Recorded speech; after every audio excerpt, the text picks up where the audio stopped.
How does America's youngest Medal of Honor recipient from Vietnam end up working as a high school janitor?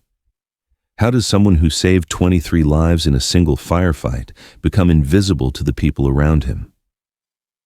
The answer involves PTSD, survivor's guilt, and a hero who chose anonymity over recognition. This is Thomas Mitchell's story, and how one teacher's curiosity revealed that sometimes the most extraordinary people are hiding in the most ordinary places. Welcome to Daily Soldier Stories. Before we continue this powerful story of hidden heroism and unexpected discovery, tell me in the comments from which city in the world are you watching this video today. And if you believe heroes walk among us unrecognized, hit that subscribe button to support the channel. Lincoln High School in suburban Ohio employed 127 people, teachers, administrators, counselors, cafeteria workers, and maintenance staff who kept the 2,100-student institution running smoothly. Of all these employees, none was more overlooked than Thomas Mitchell, the night shift janitor who arrived at 4 p.m. every weekday and worked alone until midnight. At 68, Thomas moved through the hallways with the deliberate pace of someone whose body had accumulated more wear than his age suggested. He pushed his cart methodically from room to room, emptying trash cans, wiping down desks, mopping floors, and performing the 100 small tasks that kept the school clean and functional for the next day's classes. Students rarely saw him. By the time Thomas began his shift, most had gone home or to after-school activities. Teachers occasionally encountered him in the hallways, offering polite nods or brief greetings that Thomas acknowledged with quiet responses before continuing his work. To them, he was reliable but unremarkable, part of the institutional landscape they took for granted. Thomas had been working at Lincoln High for 3 years, 2 months, and 16 days. He'd been hired through a county program that helped place older workers in stable employment, and his references from previous maintenance jobs had been excellent. He showed up on time, worked diligently, never caused problems, and rarely interacted with anyone beyond what was necessary for his duties. What his co-workers didn't know was that Thomas Mitchell had once been the most famous 19-year-old in America, that the quiet man who mopped their floors had been featured on the cover of Time magazine, invited to White House ceremonies, and honored at parades in dozens of cities, that he carried in his memory the weight of actions so extraordinary that they had earned him the Medal of Honor, America's highest military decoration. Thomas preferred the anonymity. After decades of struggling with the aftermath of his combat experience, invisibility felt like relief. No one expected him to be a hero anymore. No one asked him to relive the worst day of his life for their inspiration or entertainment. He could simply exist, perform useful work, and go home to the small apartment where he lived alone with his memories. The students and teachers who walked past Thomas every day had no idea they were sharing their school with someone whose story belonged in history books. They saw what they expected to see, an aging janitor grateful for steady work. They missed what was actually there, a warrior who had never quite figured out how to stop fighting the war that had ended 50 years ago. Sarah Collins had been teaching English at Lincoln High for 8 years, long enough to be considered experienced, but not so long that she'd lost her enthusiasm for connecting with students and colleagues. At 35, she brought energy and curiosity to everything she did, whether she was discussing literature with her AP students or chatting with fellow teachers in the faculty lounge. Sarah was the kind of person who noticed things others missed, the shy student who never spoke up but wrote brilliant essays, the colleague who seemed stressed and might need someone to listen, the small details that revealed larger truths about the people around her. This attention to others made her an excellent teacher and a valued friend to her coworkers. She'd noticed Thomas Mitchell during her first week at Lincoln High, not because he was remarkable, but because he was so unremarkable that his very invisibility made him stand out.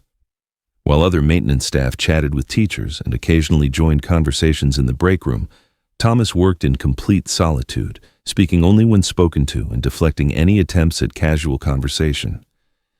"He's been like that since he started," veteran teacher Bob Martinez had told Sarah when she had asked about Thomas. "Nice enough guy, but keeps to himself. Does good work, though. Never had a complaint about his cleaning." Sarah had tried several times over the years to engage Thomas in conversation beyond basic pleasantries, but he'd always politely redirected the interaction back to work-related topics. She'd begun to think he simply preferred solitude. Some people did, and she respected that choice. The breakthrough came on a Thursday evening in late October when Sarah was staying late to grade papers and prepare lessons for the next day. Most of the school was empty except for Thomas, who was working his way through the second-floor classrooms with his usual methodical precision. As Sarah walked past the janitor's supply closet to get paper towels from the faculty room, she noticed the door was ajar and Thomas was sitting inside on an overturned bucket, reading a book during what appeared to be his break. The sight struck her as both poignant and intriguing, a man finding moments of literary escape in the middle of his solitary work routine. She couldn't see the title from her angle, but something about the way Thomas held the book, carefully, respectfully, as if it were precious, suggested this was more than casual reading. His posture was different too, less guarded than usual, as if the act of reading transported him somewhere beyond the school hallways. Sarah hesitated, not wanting to intrude on Thomas's private moment, but her curiosity and natural inclination toward human connection overcame her reluctance. "Good book?" she asked softly from the doorway. Thomas looked up, startled, and quickly closed the book.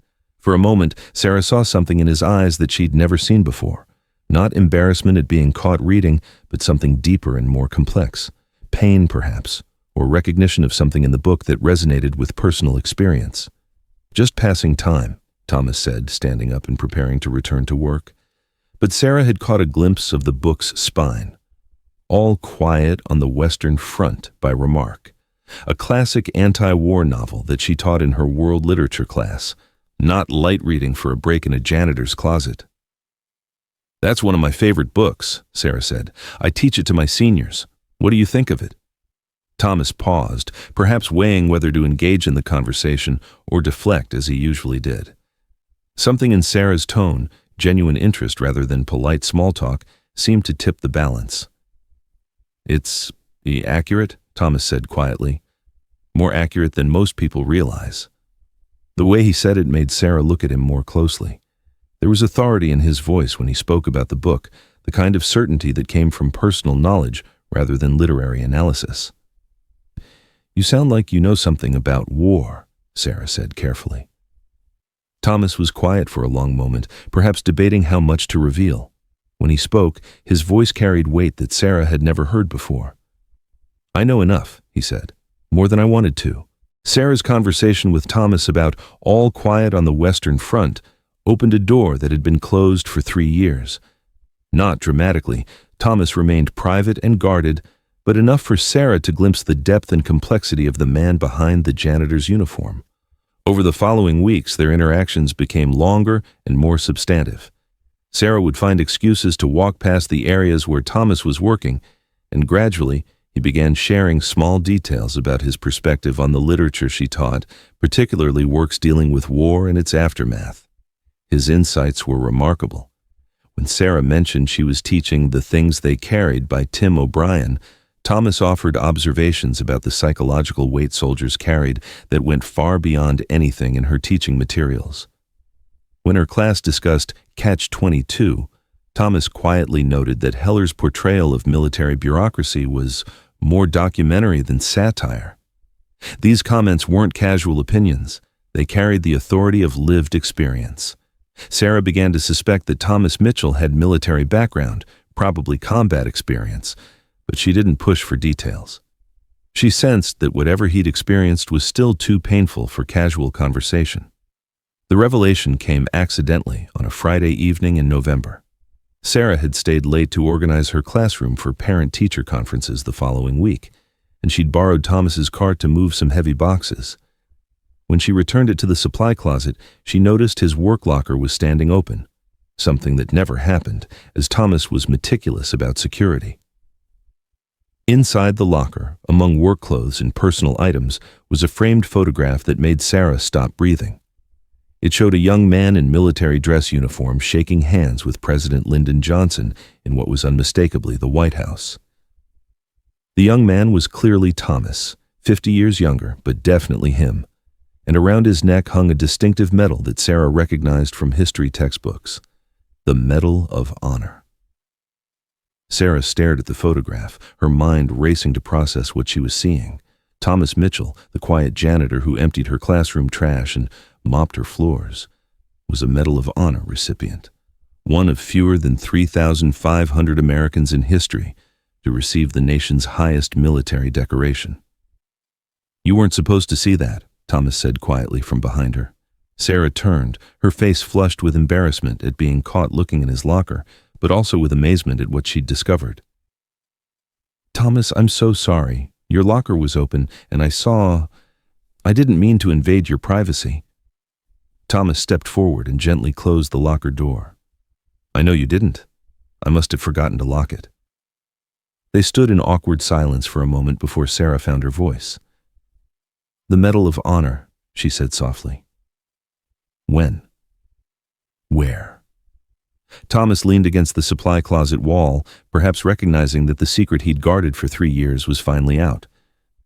"Vietnam, 1969. I was 19. Sarah felt her understanding of Thomas Mitchell shift completely. The quiet, invisible janitor was actually one of America's most decorated war heroes. "What happened?" she asked, then immediately regretted the question. "I'm sorry, you don't have to." "Firebase Alpha," Thomas said, interrupting her apology. "Near the Cambodian border, our position was overrun by 3 companies of NVA regulars during a coordinated night attack." His voice became distant, as if he were describing events that had happened to someone else. "I was the radio operator for Lieutenant Patterson's platoon. When the lieutenant was killed in the first wave, I took over communication with artillery support and coordinated the defense of our sector." Thomas paused, his eyes focused on something beyond the supply closet walls. "The attack lasted 6 hours. We were outnumbered maybe 4 to 1, running low on ammunition, no chance of reinforcement until daylight. I spent the night moving between positions, calling in fire support, carrying wounded soldiers to the aid station, and organizing counterattacks when the perimeter was breached." Sarah listened without interrupting, understanding that she was hearing something Thomas rarely shared. "When it was over, 23 men in my platoon were alive who wouldn't have been if someone hadn't coordinated the defense. The citation says I repeatedly exposed myself to enemy fire while providing leadership and communication support that was instrumental in repelling the attack." "You were 19, Sarah said, trying to imagine the teenager who had taken command of a desperate military situation. 19 years, 3 months, 2 days, Thomas said with the precision of someone who had counted. Youngest Medal of Honor recipient from Vietnam. For about 6 weeks, I was the most famous teenager in America. Sarah could hear the weight in his voice, not pride, but something heavier and more complicated. What happened after that? Thomas was quiet for a long moment. When he spoke, his voice carried 50 years of exhaustion. Everything and nothing. I came home, got parades and ceremonies and interviews. Everyone wanted to meet the young hero, hear the story, use me as a symbol for whatever they were trying to prove about the war. He looked directly at Sarah for the first time since she'd seen the photograph. But I wasn't a hero, Miss Collins. I was just a scared kid who did what he had to do to keep his friends alive. And when I came home, I couldn't figure out how to be anything else. Sarah's discovery of Thomas's Medal of Honor created an unexpected bond between them, but it also raised questions she wasn't sure how to address. Over the following weeks, she found herself researching the Vietnam War, reading accounts of Firebase Alpha, and trying to understand how someone who had been celebrated as a national hero could end up working alone in empty school hallways. Thomas seemed relieved that someone finally knew his story, but he also made it clear that he didn't want the information shared. The anonymity he'd found at Lincoln High was precious to him, and he trusted Sarah to protect it. "Why janitor work?" Sarah asked during one of their evening conversations. "With your background, your recognition, couldn't you have found something more visible?" Thomas smiled ruefully. "I tried visible. For about 20 years, I tried being the hero everyone wanted me to be. Gave speeches at VFW halls, attended ceremonies, participated in documentaries about Vietnam. But it never felt right." He paused to empty a trash can, his movements automatic and precise. "The problem with being a Medal of Honor recipient is that everyone thinks they know your story. They see the medal and they make assumptions about who you are, what you believe, how you feel about war and service and sacrifice. But medals don't tell the whole story. Sarah understood what he meant. The Medal of Honor represented one extraordinary day in Thomas's life, but it didn't capture the complexity of his experience or the decades of struggle that had followed.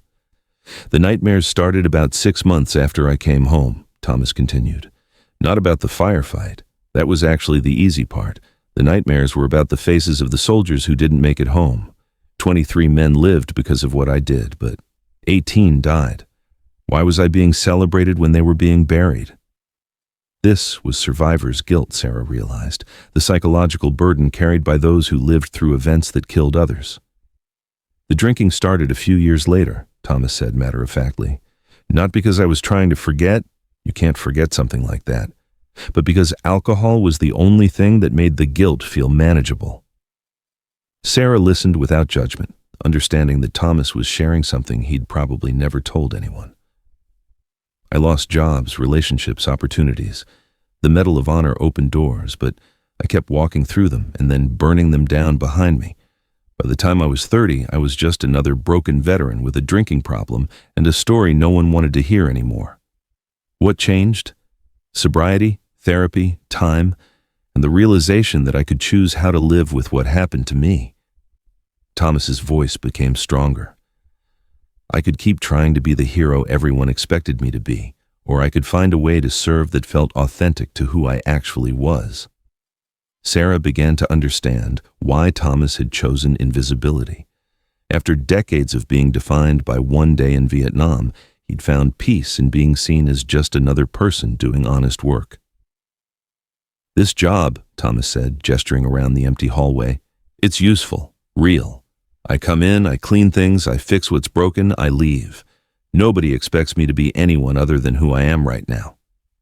Sarah nodded, realizing that Thomas Mitchell had found something that eluded many Medal of Honor recipients, the ability to define himself by his present choices rather than his past actions. Sarah's knowledge of Thomas's background began to influence how she saw not just him, but her own work and students. She found herself thinking about the hidden stories that everyone carried, the invisible struggles and triumphs that shaped their daily interactions. She also noticed changes in Thomas. Having someone who knew his story and didn't judge him for it seemed to lighten some of the weight he carried. He was still private and solitary, but he was more willing to engage in conversation, more open to sharing his insights about literature and life. Their discussions about war literature became more detailed and nuanced. Thomas's perspectives helped Sarah teach these works with greater depth and authenticity. When students asked questions about the reality of combat, Sarah found herself drawing on Thomas's insights while being careful not to reveal their source. Why do you think soldiers in these stories have such a hard time coming home? One student asked during a discussion of the things they carried. Sarah thought about Thomas's decades of struggle with his Medal of Honor recognition. Because, she said carefully, sometimes the person who comes home isn't the same person who left, and sometimes the world they return to expects them to be someone they never were. The student nodded thoughtfully, and Sarah realized that Thomas's story was helping her teach about war and its aftermath in ways that purely academic analysis never could. But the most significant change came in Sarah's relationship with her other students, particularly those who seemed invisible or overlooked. She began paying closer attention to the quiet ones, the students who sat in the back and never spoke up, the ones whose potential might be hidden beneath unremarkable exteriors. She discovered that many of them had stories worth hearing, family struggles, personal challenges, insights and talents that weren't apparent in traditional classroom settings. Thomas's example had taught her that extraordinary people often chose invisibility, and that recognition wasn't always what they needed or wanted. 3 months after Sarah discovered Thomas's Medal of Honor photograph, Lincoln High School's principal, Dr. Elizabeth Warren, approached her with an unusual request.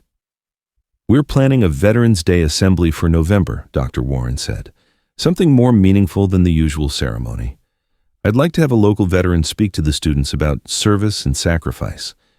Do you know anyone who might be appropriate?" Sarah's first thought was of Thomas, but she also knew he would never agree to public speaking about his military experience. The anonymity he'd found at Lincoln High was too precious to risk. "Let me think about it," Sarah said, buying time to consider her options. That evening, she found Thomas in his usual routine and brought up Dr. Warren's request without mentioning her first thought. "The school is looking for a veteran to speak at the Veterans Day Assembly," she said. "Someone who could help students understand what military service means." Thomas paused in his mopping. "That's good. Students should hear those stories. Any suggestions? Local veterans who might be willing to speak?" Thomas resumed his work, perhaps considering the question. "What kind of story are they looking for?" "Something authentic, real. Not the usual patriotic speech, but something that helps kids understand the complexity of service and sacrifice." Thomas was quiet for several minutes. Finally, he stopped working and looked at Sarah directly. "You're thinking about me, aren't you?" Sarah felt her face flush. Well, you would certainly have something meaningful to say." "Ms. Collins, I appreciate the thought, but I can't do that. I've spent years learning how to live with my story privately. I'm not ready to make it public again." Sarah nodded, understanding but also disappointed. Thomas's insights had been so valuable in their private conversations that she'd hoped students could benefit from his perspective. "What if," Thomas said slowly, "what if there was a way to share the story without making it personal?" Sarah looked at him questioningly. "What if you told the story? Not as something that happened to me, but as something that happened to a soldier whose name doesn't matter. Focus on the lessons, not the person." Sarah considered this possibility. "You would be comfortable with that?" "I think so. The story has value, I've never doubted that. It's the celebrity that I can't handle. But if you could tell it in a way that honored the experience without making me the center of attention." Sarah realized that Thomas was offering her something extraordinary, permission to share one of the most powerful stories she'd ever heard, with the understanding that his anonymity would be protected. "I would need to get the details right," Sarah said. "I'd want to make sure I represented your experience accurately." Thomas nodded. "We can work on it together. But Ms. Collins, if you do this, the focus has to be on the lesson, not the legend. These kids need to understand that heroes aren't superhuman. We're just people who found ourselves in situations where ordinary wasn't enough." Sarah spent 2 weeks working with Thomas to prepare for the Veterans Day Assembly.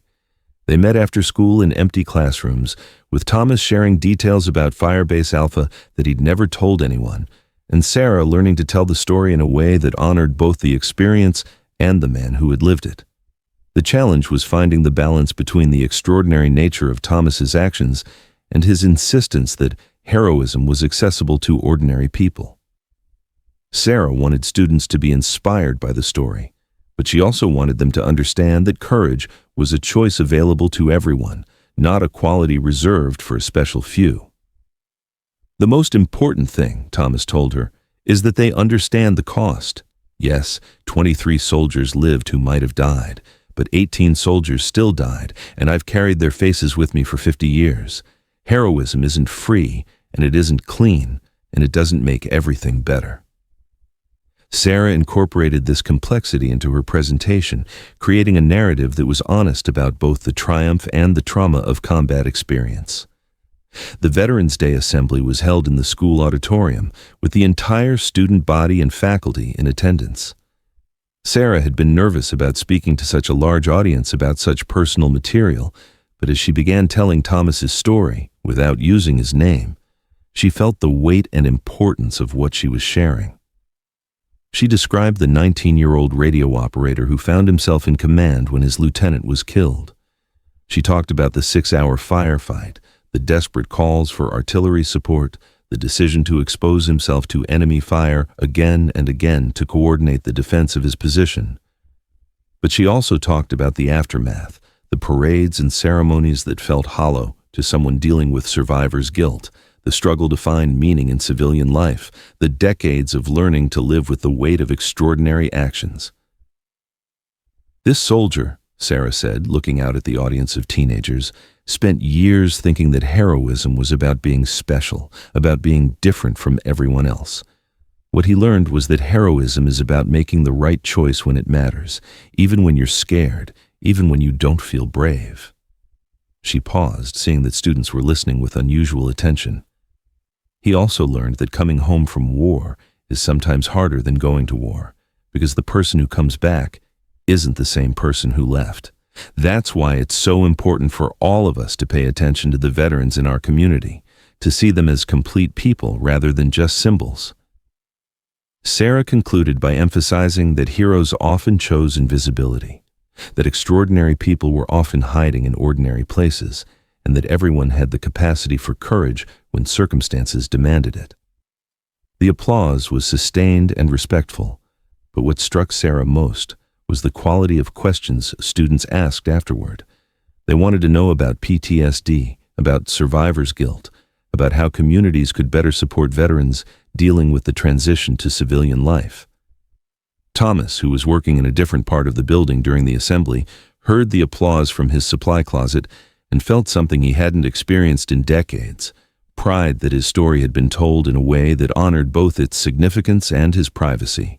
2 years later, Thomas Mitchell was still working the night shift at Lincoln High School, still moving through hallways with his cart and mop, still invisible to most of the people around him. But something had changed in the quality of his invisibility. Sarah's Veterans Day presentation had planted seeds that continued to grow.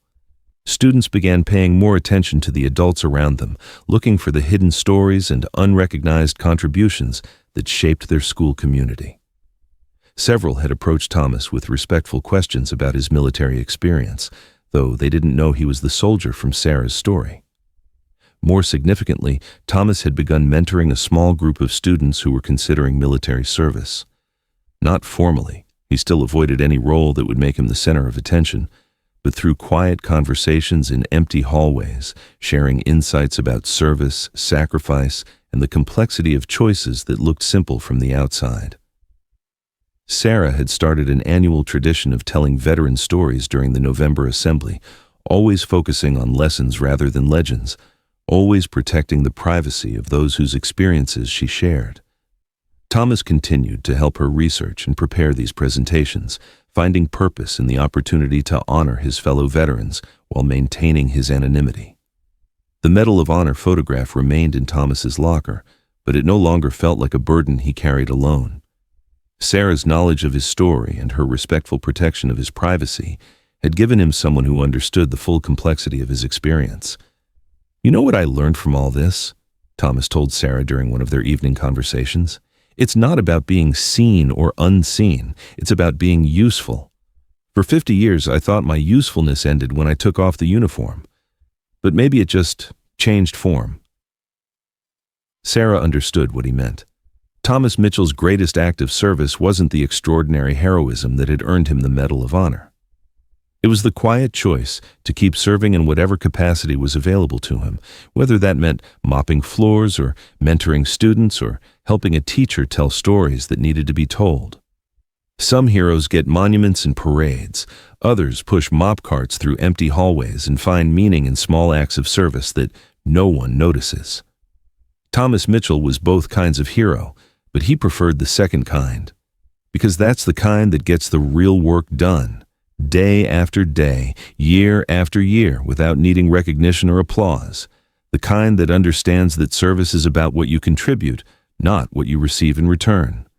The kind that proves heroism isn't about being extraordinary, it's about choosing to be useful, regardless of whether anyone is watching. And sometimes, the most important choice is to remain invisible while still making a difference in the lives of the people around you. This story was brought to you by Daily Soldier Stories. Have you ever discovered that someone ordinary was carrying an extraordinary story? Share their name in the comments. And if this reminded you that heroes often choose invisibility, subscribe to support the channel. Sometimes the most important stories are hidden in plain sight, waiting for someone who cares enough to look closer.